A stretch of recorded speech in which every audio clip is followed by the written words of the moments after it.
How is it going everybody, Mr. Android here. Welcome back to a brand new video on this channel.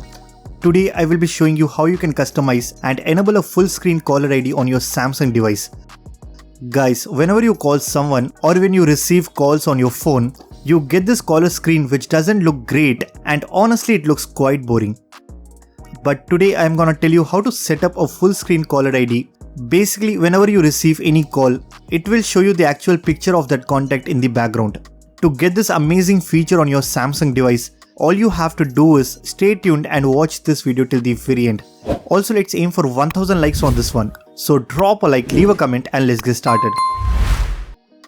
Alright guys, first you need to go to the Play Store and download this application called Activity Launcher.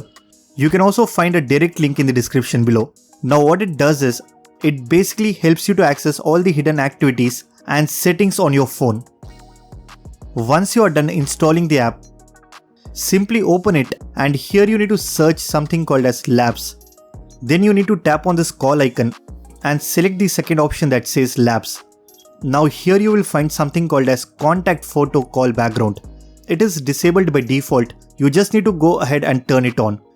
Once done, simply close the application. That's all we needed from that particular app. Now open the phone dialer, tap on these three dots, go to Settings, select this option that says Call Background. Here you need to make sure that you have set the first video as the background. If you have set any other image or video, then it's not gonna work for you. Then finally you can also change the layout. I usually select the second option, but it's totally up to you.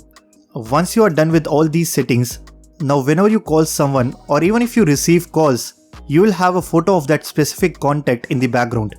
If you are still unable to see any picture in the caller screen, then go to your contacts list and check if you have already assigned any picture or not. Finally, let me show you how to go back to your default settings.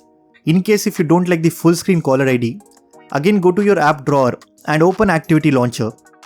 Search Labs and disable this option called Contact Photo Call Background. That's it. This is how you can easily make use of this application and customize your caller screen. Well, if you still face any issue, then let me know in the comment section. I will definitely help you out. So that's it for this video. If you guys liked this video, then be sure to hit that like button. Subscribe to this channel if you haven't already. I am Mr. Android and I will see you guys in the next one.